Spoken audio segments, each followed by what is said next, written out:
Hi dear friends, എല്ലാവർക്കും സ്നേഹിതൻസിൻ്റെ പുതിയൊരു വീഡിയോയിലേക്ക് സ്വാഗതം. കുറച്ച് കാലമായി നമ്മൾ നിർത്തിവെച്ചിട്ടുള്ള ഡിഗ്രി ക്ലാസ് സീരീസ് നമ്മൾ വീണ്ടും സ്റ്റാർട്ട് ചെയ്യാണ്. നിങ്ങളുടെ എല്ലാവരുടെയും മെസ്സേജ് ഞാൻ കാണാറുണ്ട്, പക്ഷേ ചില കാരണങ്ങളാൽ എനിക്ക് ക്ലാസ് തുടരാൻ പറ്റിയില്ല. എന്തായാലും നമ്മൾ വീണ്ടും സ്റ്റാർട്ട് ചെയ്യാണ്. ഇന്നെടുക്കുന്നത് ഡിഗ്രി BA സോഷ്യോളജി ഫസ്റ്റ് സെമസ്റ്ററിലെ ബേസിക്സ് ഓഫ് സോഷ്യോളജിയിലെ മൊഡ്യൂൾ 1 ആണ്. An introduction to sociology. Okay, അപ്പോൾ നമുക്ക് വേഗം ക്ലാസ്സിലേക്ക് കിടക്കാം. An introduction to sociology. ഈ ഒരു മൊഡ്യൂളിൽ വ്യത്യസ്ത സാമൂഹ്യ ശാസ്ത്രജ്ഞൻ്റെ ആശയങ്ങളെക്കുറിച്ചാണ് പറയുന്നത്. അതുപോലെ തന്നെ സോഷ്യോളജി അതിൻ്റെ സ്വഭാവവും വ്യാപ്തിയും ഒക്കെ എന്താണെന്നതിൽ പറയുന്നുണ്ട്. കൂടാതെ സാമൂഹ്യ സ്ഥാപനങ്ങളെക്കുറിച്ചും അവയുടെ സവിശേഷതയും പ്രാധാന്യവും എല്ലാം ഈ ഒരു മൊഡ്യൂളിൽ ഡിസ്കസ് ചെയ്യുന്നുണ്ട്. ഫസ്റ്റ് സോഷ്യോളജി എന്താണെന്നാണ്. സോഷ്യോളജിയുടെ നിർവചനം, പ്രകൃതി, വ്യാപ്തി, ഈ 3 കാര്യങ്ങൾ ഇതിൽ ഡിസ്കസ് ചെയ്യുന്നുണ്ട്. സമൂഹവുമായി ഇടപെടുന്ന ശാസ്ത്രത്തിൻ്റെ ഒരു ശാഖയാണ് സോഷ്യോളജി എന്ന് പറയുന്നത്. സമൂഹവുമായി ഇടപെടുന്ന ശാസ്ത്രത്തിൻ്റെ ഒരു ശാഖ മാത്രമാണെന്ത് സോഷ്യോളജി എന്ന് പറയുന്നത്. 19-ാം നൂറ്റാണ്ടിൽ മാത്രം വികസിപ്പിച്ചെടുത്ത ഒരു പുതിയ ശാസ്ത്രമാണ് സോഷ്യോളജി. ഓക്കെ, എന്താണ് സോഷ്യോളജി? ഒരു ഇൻട്രൊഡക്ഷനായിട്ട് പറയുകയാണെങ്കിൽ സമൂഹവുമായി ഇടപെടുന്ന ശാസ്ത്രത്തിൻ്റെ ശാഖയാണ് സോഷ്യോളജി. ഫ്രഞ്ച് തത്വചിന്തകനായ അഗസ്റ്റേ കോംറ്റെയാണ് സോഷ്യോളജിയുടെ പിതാവ് എന്നറിയപ്പെടുന്നത്.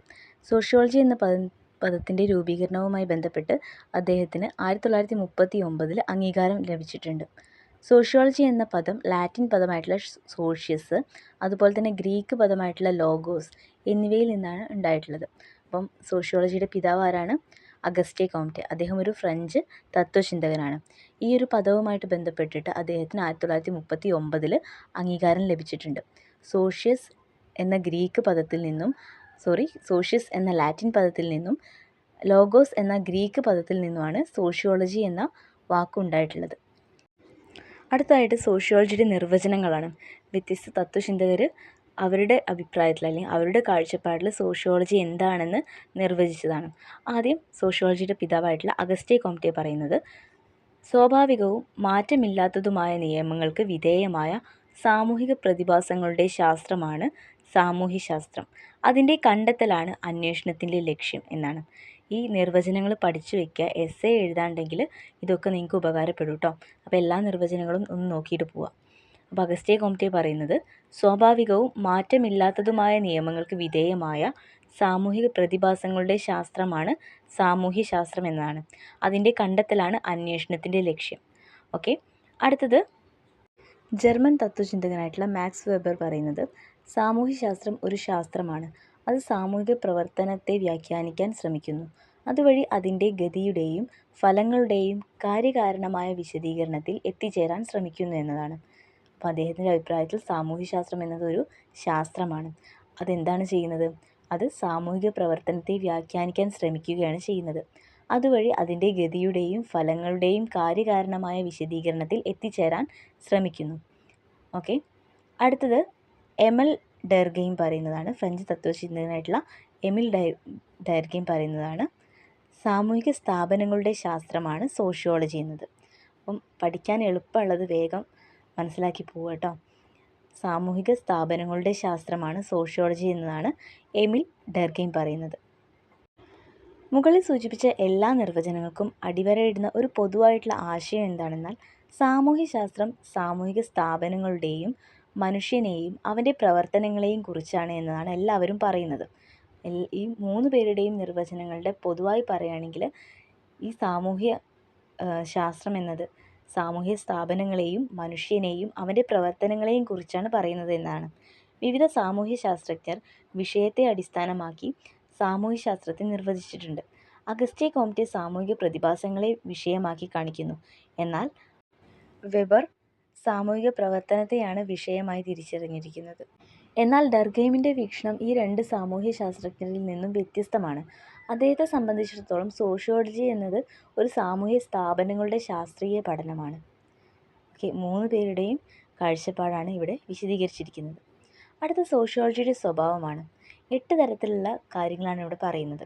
അറിവിൻ്റെ ഒരു ശാഖ എന്ന നിലയിൽ സാമൂഹ്യശാസ്ത്രത്തിന് അതിൻ്റേതായ സവിശേഷതകളുണ്ട്. ചില കാര്യങ്ങളിൽ ഇത് മറ്റ് ശാസ്ത്രങ്ങളിൽ നിന്നും വ്യത്യസ്തമായി നിൽക്കുന്നുണ്ട്. ഓക്കെ, അപ്പോൾ അറിവിൻ്റെ ശാഖ എന്ന നിലയിൽ സാമൂഹ്യശാസ്ത്രത്തിന് അതിൻ്റേതായിട്ടുള്ള സവിശേഷതകളുണ്ട് അല്ലേ. അപ്പം ചില കാര്യങ്ങളിലൊക്കെ മറ്റ് ശാസ്ത്രങ്ങളിൽ നിന്നും ഇത് വ്യത്യസ്തമായി തന്നെ നിൽക്കുന്നുണ്ട്. അതിൽ ഒന്നാമത്തെ സ്വഭാവമാണ് സോഷ്യോളജി ഒരു സ്വതന്ത്ര ശാസ്ത്രമാണ്. ഓക്കെ, സോഷ്യോളജി എന്നതൊരു സ്വതന്ത്ര ശാസ്ത്രമാണ്. തത്വചിന്ത, ചരിത്രം മുതലായ മറ്റേതെങ്കിലും ശാസ്ത്രത്തിൻ്റെ ഒരു ശാഖയായി സോഷ്യോളജിയെ പരിഗണിക്കുകയോ പഠിക്കുകയോ ചെയ്തിട്ടില്ല. അതിന് അതിൻ്റേതായ പഠന മേഖലയുണ്ട്. ഓക്കെ, അപ്പോൾ എന്താണ് പറഞ്ഞത്? മറ്റ് ശാസ്ത്ര വിഷയങ്ങളുടെ ഒരു ശാഖയായിട്ട് സോഷ്യോളജിയെ പരിഗണിക്കുന്നില്ല. സോഷ്യോളജിക്ക് അതിൻ്റേതായിട്ടുള്ള തന്നെ ഒരു പഠന മേഖലയുണ്ട് എന്നാണ് പറയുന്നത്. അതോടൊപ്പം തന്നെ സോഷ്യോളജിക്ക് അതിൻ്റേതായിട്ടുള്ള അതിരുകളും രീതിയുമുണ്ട്. അതുകൊണ്ട് തന്നെ ഇതൊരു സ്വതന്ത്ര ശാസ്ത്രമാണ്.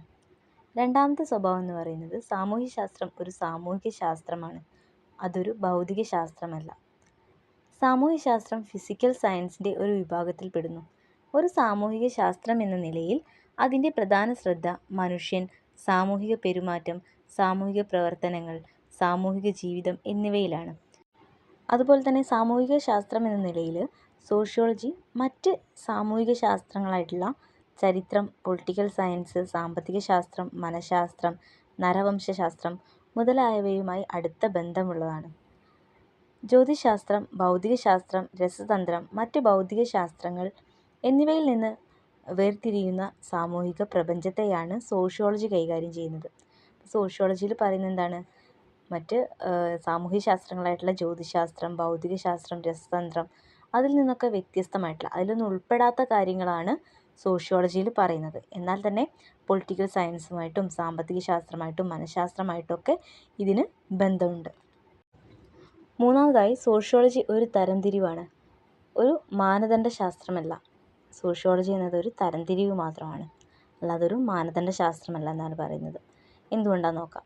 പോസിറ്റീവ്, നെഗറ്റീവ്, നല്ലതും ചീത്തയും, ശരിയും തെറ്റും എന്നിങ്ങനെ വിവിധ ഭാഗങ്ങളെക്കുറിച്ച് സോഷ്യോളജി വിശദീകരിക്കുന്നുണ്ട്. മാനദണ്ഡങ്ങൾ എന്നാൽ സാമൂഹിക മൂല്യങ്ങളെ അടിസ്ഥാനമാക്കിയുള്ള പ്രതീക്ഷിക്കുന്ന പെരുമാറ്റ രീതികളാണ്. സോഷ്യോളജി ഈ മാനദണ്ഡങ്ങൾ പഠിക്കുന്നു, പക്ഷേ അതിനെ പിന്തുണയ്ക്കുന്നില്ല. അതിനാൽ ഇത് വർഗീയമാണെങ്കിലും മാനദണ്ഡമല്ല, അതായത് ഒരു തരംതിരിവാണെങ്കിലും മാനദണ്ഡമല്ല. ശാസ്ത്രീയം എന്ന നിലയിൽ സാമൂഹ്യശാസ്ത്രം ഒരു തരത്തിലുള്ള മൂല്യനിർണ്ണയവും നടത്തുന്നില്ല. സാമൂഹ്യശാസ്ത്രം ധാർമ്മികമായി നിഷ്പക്ഷമാണ്. നല്ലതും ചീത്തയും ശരിയും തെറ്റും സംബന്ധിച്ച പ്രശ്നങ്ങളെ ഒരിക്കലും കൈകാര്യം ചെയ്യുന്നില്ല. അതിൻ്റെ സമീപനം ധാർമ്മികമോ അധാർമികമോ അല്ല. സാമൂഹ്യശാസ്ത്രം മൂല്യങ്ങളും മാനദണ്ഡങ്ങളും കൈകാര്യം ചെയ്യുന്നു. ഈ മാനദണ്ഡങ്ങളെക്കുറിച്ച് കൈകാര്യം ചെയ്യുന്നുണ്ടെങ്കിലും കൂടി അതിനെ പിന്തുണയ്ക്കുന്നില്ല എന്ന് നമ്മൾ നേരത്തെ പഠിച്ചു അല്ലേ. അതുപോലെ തന്നെ പോസിറ്റീവ്, നെഗറ്റീവ് ആയിട്ടുള്ള കാര്യങ്ങൾ, ശരിയും തെറ്റുമായിട്ടുള്ള കാര്യങ്ങളെയാണ് ഇത് വിശദീകരിക്കുന്നത്. ഓക്കെ, നാലാമതായിട്ട് സോഷ്യോളജി ഒരു ശുദ്ധമായ ശാസ്ത്രമാണ്, പ്രായോഗിക ശാസ്ത്രമല്ല. അതായത് പൊതുവെ ശാസ്ത്രത്തെ ശുദ്ധവും പ്രായോഗികവും എന്നിങ്ങനെ രണ്ടായിട്ട് തരംതിരിച്ചിട്ടുണ്ട്. ശുദ്ധശാസ്ത്രം എന്ന് പറയുന്നത് പ്രധാനമായും ശ്രമിക്കുന്നത് അവർക്ക് യാതൊരു പ്രയോഗവുമില്ലാത്ത അല്ലെങ്കിൽ പ്രയോജനവുമില്ലാത്ത അറിവ് സമ്പാദിക്കാനാണ്. എന്നാൽ പ്രായോഗിക ശാസ്ത്രം എന്ന് പറയുന്നത് പ്രധാനമായും അറിവ് സമ്പാദിക്കുന്നതിനേക്കാൾ വ്യത്യസ്ത സന്ദർഭങ്ങളിലെ പ്രയോജനങ്ങൾ കൂടുതൽ അറിവ് കേന്ദ്രീകരിക്കുന്നു. അതായത് വെറുതെ അറിവ് സമ്പാദിക്കുകയല്ല, മറിച്ച് വിവിധ സന്ദർഭങ്ങളിൽ ആ സന്ദർഭങ്ങളിൽ ഇടപെട്ട് അതിൽ നിന്നും അറിവ് കേന്ദ്രീകരിക്കുന്നതാണ് പ്രായോഗിക ശാസ്ത്രം എന്ന് പറയുന്നത്. സോഷ്യോളജി ഒരു പ്രായോഗിക ശാസ്ത്രമല്ല. അഞ്ചാമതായി വരുന്നത് സോഷ്യോളജി താരതമ്യേന ഒരു അമൂർത്തമായ ശാസ്ത്രമാണ്, ഒരു മൂർത്തമായ ശാസ്ത്രമല്ല. അതായത് ശാസ്ത്രം പ്രധാനമായും നിരീക്ഷിക്കുകയും പഠിക്കുകയും ചെയ്യുന്നത് അമൂർത്തമായ സ്വഭാവമുള്ള സാമൂഹിക പ്രതിഭാസങ്ങളെയാണ്. സോഷ്യോളജിയുടെ വിഷയം സമൂഹമാണ്, നമുക്കറിയാലോ. അതിനാൽ അത് അമൂർത്തമാണ്. അതായത് എന്താണ്, ഒന്നിൽ മാത്രം ഒതുങ്ങി നിൽക്കുന്നതല്ല. നമുക്ക് ഒരുപാട് കാര്യങ്ങൾ സമൂഹത്തിൽ പഠിക്കാനുണ്ട് അല്ലേ. ഓക്കെ, അതിലൂടെ സോഷ്യോളജിയുടെ ഒരു അച്ചടക്കം എന്ന നിലയിൽ സാമൂഹിക ബന്ധങ്ങൾ, സാമൂഹിക ഘടന, സാമൂഹിക വ്യവസ്ഥ മുതലായവ പഠിക്കുന്നുണ്ട്. തീർത്തും അമൂർത്തമായ സ്വഭാവമുള്ള മനുഷ്യബന്ധങ്ങളുടെ രൂപങ്ങളോടും അവയുടെ പാറ്റേണുകളോടും ഈ വിഷയം കൂടുതൽ ശ്രദ്ധാലുക്കളാണ്. അതുകൊണ്ട് തന്നെ വിഷയത്തിൻ്റെ സ്വഭാവം കാരണം സോഷ്യോളജി ഒരു അമൂർത്ത ശാസ്ത്രമായിട്ട് മാറുന്നുണ്ട്. എന്താണ്, ഒരു വിഷയത്തെ മാത്രമല്ല കേന്ദ്രീകരിച്ചിരിക്കുന്നത്. സോഷ്യോളജി എന്ന് പറഞ്ഞാൽ ഒരുപാട് കാര്യങ്ങൾ പഠിക്കാനുണ്ട്. മനുഷ്യൻ്റെ അമൂർത്തമായ സ്വഭാവം, അത് ഓരോരുത്തരുടെയും, ഓരോ മനുഷ്യനും വ്യത്യസ്തമാണ്. അപ്പോൾ അവരുടെയൊക്കെ സ്വഭാവങ്ങളെ പറ്റിയിട്ടും അതുപോലെ സമൂഹത്തിൻ്റെ ഘടന, സാമൂഹിക വ്യവസ്ഥ തുടങ്ങിയിട്ടുള്ള ഒരുപാട് കാര്യങ്ങൾ പഠിക്കുന്നുണ്ട്. അതുകൊണ്ട് തന്നെ സോഷ്യോളജി എന്ന് പറയുന്നത് ഒരു അമൂർത്ത ശാസ്ത്രമാണ്. ഇതെല്ലാം കേൾക്കുമ്പോൾ ആദ്യമായിട്ട് കേൾക്കുന്നവർക്ക് ചിലപ്പോൾ ഒരു കൺഫ്യൂഷനൊക്കെ വരാൻ ചാൻസ് ഉണ്ട്. കുഴപ്പമില്ല, 1-2 തവണ ഇതൊന്ന് വായിച്ചാൽ നിങ്ങൾക്ക് ക്ലിയർ ആവും. കാരണം നമുക്ക് പഠിക്കുന്ന കാര്യങ്ങൾ തന്നെ, നമ്മൾ അറിയുന്ന കാര്യങ്ങൾ തന്നെ ഇതിൽ പറയുന്നുള്ളൂ. അപ്പം ചില വാക്കുകൾ, കടുകട്ടിയായിട്ടുള്ള കുറച്ച് വാക്കുകൾ കയറി വരുന്നതുകൊണ്ട് മാത്രം നിങ്ങൾക്ക് ഡൗട്ട് വരുന്നത്. അതുകൊണ്ട് കുഴപ്പമില്ല, നിങ്ങൾ എന്ത് ചെയ്യുക, നന്നായിട്ട് 2-3 തവണ വായിക്കുമ്പോൾ നിങ്ങൾക്ക് ആ ഒരു പാരഗ്രാഫിൽ എന്താ പറയുന്നത് എന്നുള്ളത് കറക്റ്റായിട്ട് മനസ്സിലാവും കേട്ടോ. അടുത്തത്, സോഷ്യോളജി എന്നത് സാമാന്യവൽക്കരിക്കുന്ന ഒരു ശാസ്ത്രമല്ല, മറിച്ച് മനുഷ്യ സംഘങ്ങളുടെയും സമൂഹത്തിൻ്റെയും സ്വഭാവം, രൂപം, ഉള്ളടക്കം, ഘടന എന്നിവയെക്കുറിച്ചുള്ള മനുഷ്യൻ്റെ ഇടപെടലുകളുടെയും കൂട്ടായ്മയുടെയും പൊതുവായ നിയമങ്ങളോ തത്വങ്ങളോ കണ്ടെത്താൻ സോഷ്യോളജി ശ്രമിക്കുന്നു.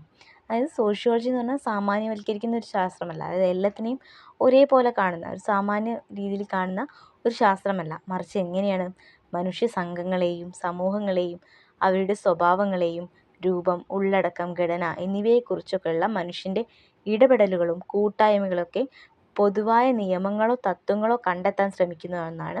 അതിൽ പൊതുവായിട്ടുള്ളൊരു തത്വങ്ങളോ അതുപോലെ നിയമങ്ങളോ കണ്ടെത്താൻ ശ്രമിക്കുന്നതാണ് സോഷ്യോളജി.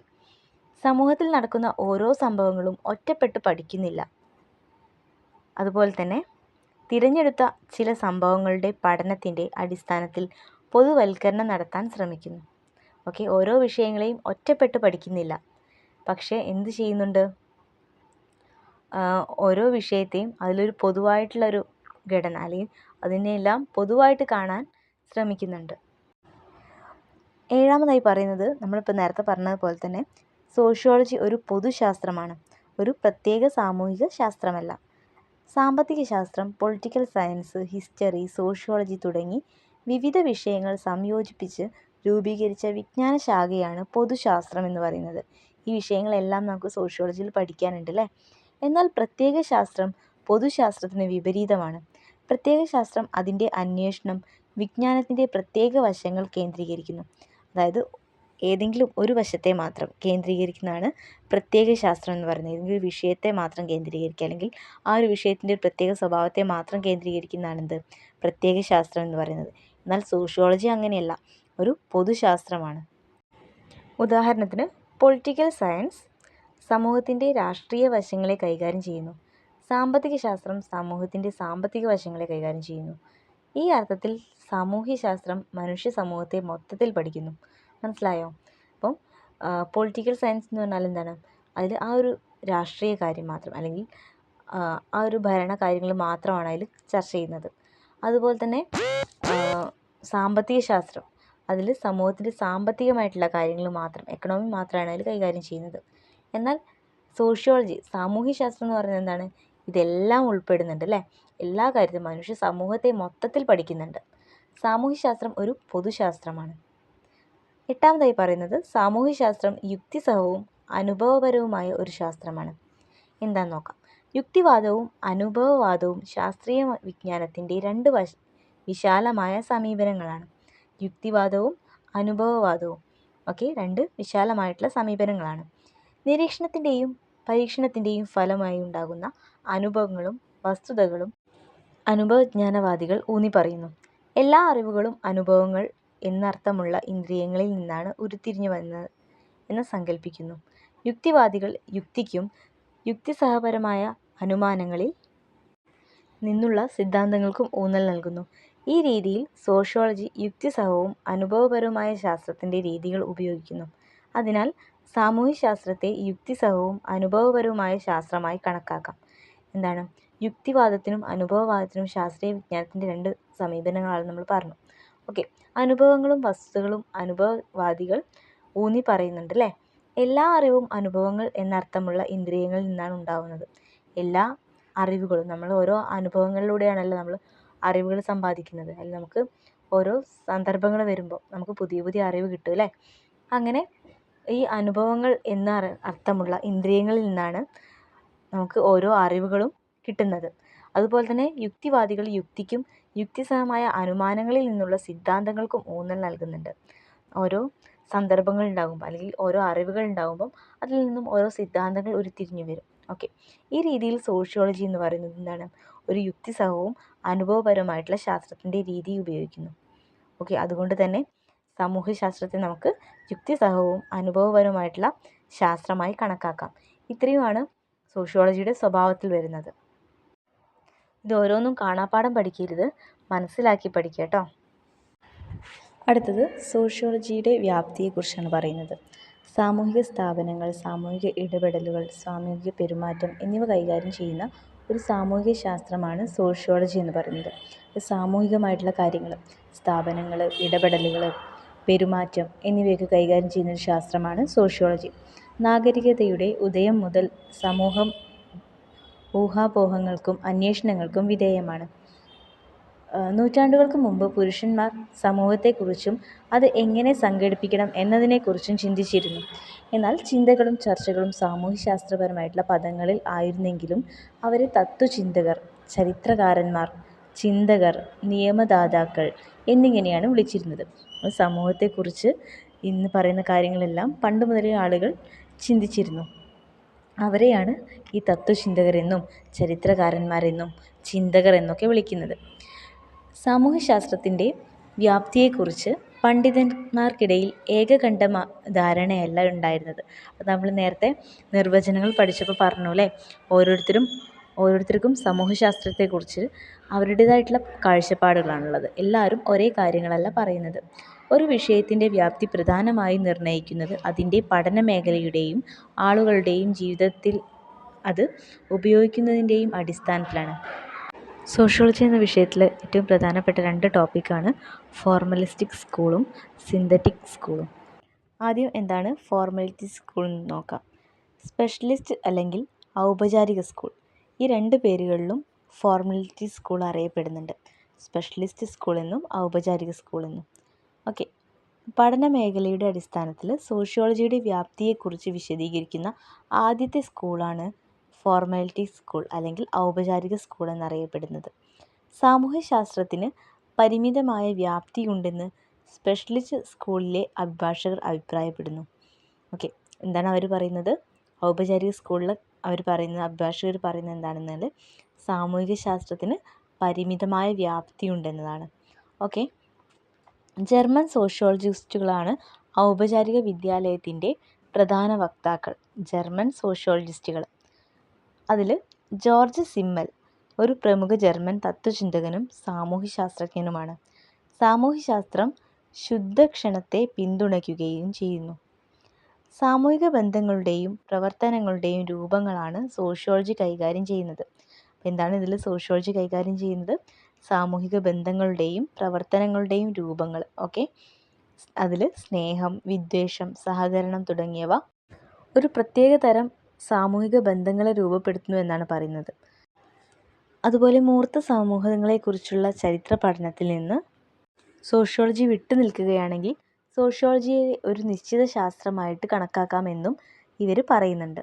ഓക്കെ, ജർമ്മൻ തത്വചിന്തകരാണ് ഈ ഒരു ഫോർമാലിറ്റി സ്കൂളിൻ്റെ വക്താക്കൾ എന്ന് പറയുന്നത്, അല്ലെങ്കിൽ പ്രവർത്തകരെന്ന് പറയുന്നത്. Okay, Leopold von Wiese, അദ്ദേഹം ഔപചാരികമായ സ്കൂളിൽ ഉൾപ്പെട്ട മറ്റൊരു ജർമ്മൻ സോഷ്യോളജിസ്റ്റാണ്. സോഷ്യോളജി കാരണം സാമൂഹിക ബന്ധങ്ങളുടെയും സാമൂഹിക പ്രക്രിയകളുടെയും രൂപങ്ങളെക്കുറിച്ചുള്ള പഠന മേഖല പരിമിതപ്പെട്ടു എന്നാണ് അദ്ദേഹം അഭിപ്രായപ്പെടുന്നത്. ഓക്കെ, അദ്ദേഹം 2 കൺസെപ്റ്റ് കൊണ്ടുവന്നിട്ടുണ്ട്, അസോസിയേറ്റീവും ഡിസോസിയേറ്റീവും. എന്താണ് അസോസിയേറ്റീവ് എന്ന് നോക്കാം. സാമൂഹിക ബന്ധങ്ങളും സാമൂഹിക പ്രക്രിയകളും വ്യത്യസ്ത രീതികളായിട്ടാണ് അദ്ദേഹം തരംതിരിച്ചിട്ടുള്ളത്. ഒന്നാമത്തത് അസോസിയേറ്റീവ്, രണ്ടാമത്തത് ഡിസോസിയേറ്റീവ്. എങ്ങനെ 2 സാമൂഹിക പ്രക്രിയകളുണ്ട്? സഹകരണം, താമസം, സ്വാംശീകരണം എന്നിവ പ്രധാന അനുബന്ധ സാമൂഹിക പ്രക്രിയകളാണ്. അതായത് അനുബന്ധ സാമൂഹിക പ്രക്രിയകൾ എന്ന് പറഞ്ഞാൽ അസോസിയേറ്റീവ് കേട്ടോ. അതിലുൾപ്പെടുന്നവയാണ് താമസം, സഹകരണം, സ്വാംശീകരണം എന്നിവയൊക്കെ. എന്നാൽ അതേസമയം മത്സരവും സംഘർഷവും വിഘടിത സാമൂഹിക പ്രക്രിയകളുടെ രൂപങ്ങളായി നിലനിൽക്കുന്നു. വിഘടിത സാമൂഹിക പ്രക്രിയ എന്ന് പറഞ്ഞിട്ടുണ്ടെങ്കിൽ ഡിസോസിയേറ്റീവ്. അസോസിയേറ്റീവിൽ നല്ല വശങ്ങൾ, ഡിസോസിയേറ്റീവിൽ നെഗറ്റീവായിട്ടുള്ള വശങ്ങൾ, അതായത് മത്സരം, സംഘർഷം എന്നിവയൊക്കെ. ഓക്കെ, അപ്പം 2 ടേംസ് അദ്ദേഹം കൊണ്ടുവന്നിട്ടുണ്ട്. ആരാണ് കൊണ്ടുവന്നത്? ലിയോപോൾഡ് വോൺവീസ്, ജർമ്മൻ തത്വശാസ്ത്രജ്ഞനായിട്ടുള്ള ലിയോപോൾഡ് വോൺവീസ് ആണ് അദ്ദേഹം. ഓക്കെ, അപ്പോൾ ഈ 2 ടേം മറന്നു പോകരുത് കേട്ടോ. അസോസിയേറ്റീവിൽ നല്ല വശങ്ങളും ഡിസോസിയേറ്റീവിൽ നെഗറ്റീവായിട്ടുള്ള വശങ്ങളും. ഓക്കെ, അടുത്ത് നമുക്ക് എല്ലാവർക്കും പരിചിതമായിട്ടുള്ളൊരു സോഷ്യോളജിസ്റ്റാണ് മാക്സ് വെബർ. ഒരു പ്രശസ്ത ജർമ്മൻ സോഷ്യോളജിസ്റ്റാണ് ഇദ്ദേഹം. സോഷ്യോളജിയുടെ വ്യാപ്തിയെ വളരെ പരിമിതമാണെന്ന ഔപചാരിക വിദ്യാലയത്തിൻ്റെ വീക്ഷണത്തെയാണ് ഇദ്ദേഹം പിന്തുണയ്ക്കുന്നത്. സാമൂഹിക ബന്ധത്തിൻ്റെ രൂപങ്ങളെക്കുറിച്ച് പഠിക്കുകയും അത് സാമൂഹിക ബന്ധങ്ങളുടെ രൂപങ്ങളുടെ തലയ്ക്ക് കീഴിലുള്ള എല്ലാ പ്രക്രിയകളെയും പ്രതിഭാസങ്ങളെയും സ്ഥാപനങ്ങളെയും ആഴത്തിൽ വിശകലനം ചെയ്യുന്നു എന്നും അദ്ദേഹം പറയുന്നുണ്ട്. അതായത് അദ്ദേഹം സാമൂഹിക ബന്ധങ്ങളെക്കുറിച്ച് പഠിക്കുകയും അത് എന്ന് പറയുന്നത് അദ്ദേഹത്തിൻ്റെ കാഴ്ചപ്പാടിൽ സാമൂഹിക ബന്ധങ്ങളുടെ എല്ലാ രൂപങ്ങളുടെയും കീഴിലെ എല്ലാ പ്രതിഭാസങ്ങളെയും സ്ഥാപനങ്ങളുടെയൊക്കെ വിശകലനം ചെയ്യുന്നുണ്ട് എന്നാണ് പറയുന്നത്.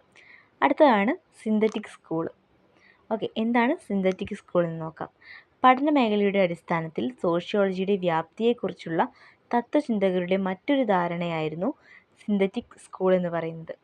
ഇത് സ്പെഷ്യലിസ്റ്റ് സ്കൂളിൻ്റെ വിമർശനമായി വികസിച്ചു.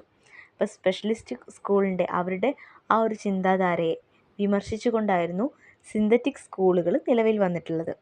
സാമൂഹ്യ ശാസ്ത്രത്തിൻ്റെ വ്യാപ്തി വിശാലമാണെന്ന് ഈ വിദ്യാലയം അഭിപ്രായപ്പെട്ടു.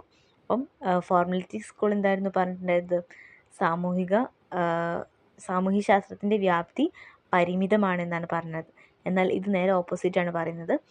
സാമൂഹ്യ ശാസ്ത്രത്തിൻ്റെ വ്യാപ്തി വിശാലമാണ്. അതിൻ്റെ പേര് പോലെ തന്നെ സാമൂഹ്യശാസ്ത്രത്തിൻ്റെ സമന്വയമാണെന്ന് ചിന്താധാര പറയുന്നു. ഓക്കെ, സാമൂഹ്യശാസ്ത്രം ഒരു പൊതുശാസ്ത്രമെന്നാണ് ഈ സ്കൂൾ വാദിക്കുന്നത്. ഈ ഒരു ക്ലാസ് കേൾക്കുമ്പോൾ തന്നെ, അല്ലെങ്കിൽ എൻ്റെ ഒരു വോയിസ് കേൾക്കുമ്പോൾ തന്നെ നിങ്ങൾക്ക് മനസ്സിലാവുന്നുണ്ടല്ലോ ഏതൊക്കെ പോയിൻ്റാണ് നമുക്ക് പെട്ടെന്ന് ഓർത്തിരിക്കാൻ പറ്റുക എന്നുള്ളത്, അല്ലെങ്കിൽ ഏതൊക്കെയാണ് ഇമ്പോർട്ടൻ്റ് ആയിട്ടുള്ളത് എന്നുള്ളത്. അതൊക്കെ ഒന്ന് ഓർത്തിരിക്കുക കേട്ടോ. എസ്സേ എഴുതുമ്പോൾ ഉപകാരപ്പെടും. അതുപോലെ തന്നെ സിന്തറ്റിക് സ്കൂളും ഫോർമാലിറ്റി സ്കൂളും ഓർത്ത് വയ്ക്കുക.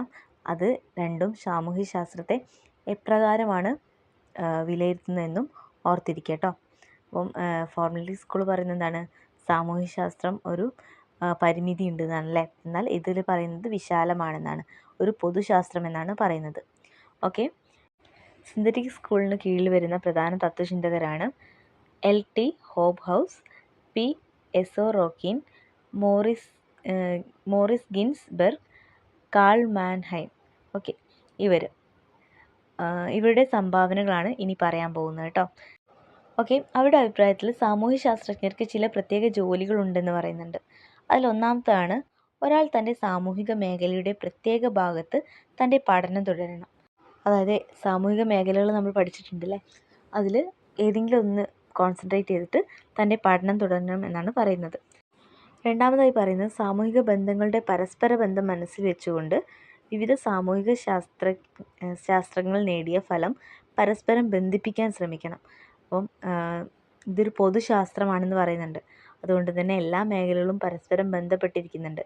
ഇത് മനസ്സിൽ വെച്ചുകൊണ്ട് തന്നെ ഈ സാമൂഹ്യശാസ്ത്ര പഠനത്തിൽ നമുക്ക് കിട്ടിയ റിസൾട്ട് പരസ്പരം ബന്ധിപ്പിക്കാൻ ശ്രമിക്കണം എന്നാണ് പറയുന്നത്. മൂന്നാമതായി പറയുന്നത് സാമൂഹ്യശാസ്ത്രജ്ഞർ സാമൂഹിക ജീവിതത്തെ മൊത്തത്തിൽ വ്യാഖ്യാനിക്കണം. അതായത് ഒരു വ്യക്തിയുടെ സാമൂഹിക ജീവിതത്തെ മൊത്തത്തിൽ പരിഗണിച്ചുകൊണ്ട് വേണം അദ്ദേഹം പഠനം നടത്താൻ.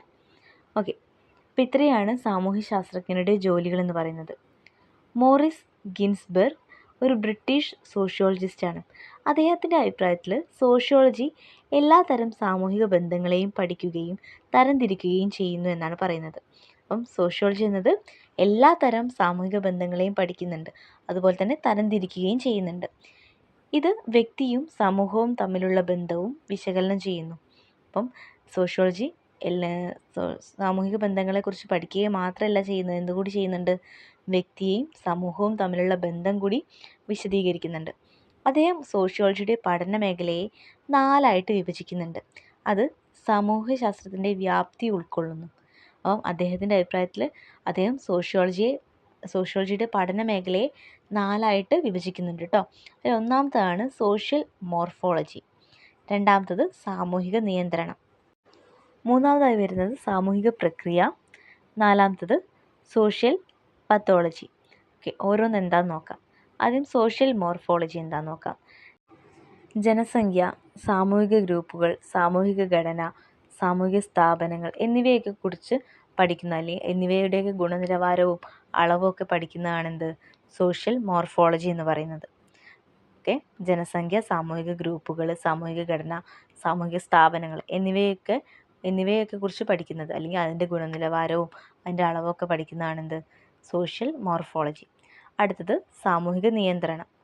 അംഗങ്ങളുടെ പെരുമാറ്റം നിയന്ത്രിക്കുന്നതിന് സമൂഹത്തിൽ നിലവിലുള്ള ഔപചാരികവും അനൗപചാരികവുമായ നിയന്ത്രണ സംവിധാനങ്ങളെ വിശകലനം ചെയ്യുന്നതാണ് സാമൂഹിക നിയന്ത്രണം എന്ന് പറയുന്നത്.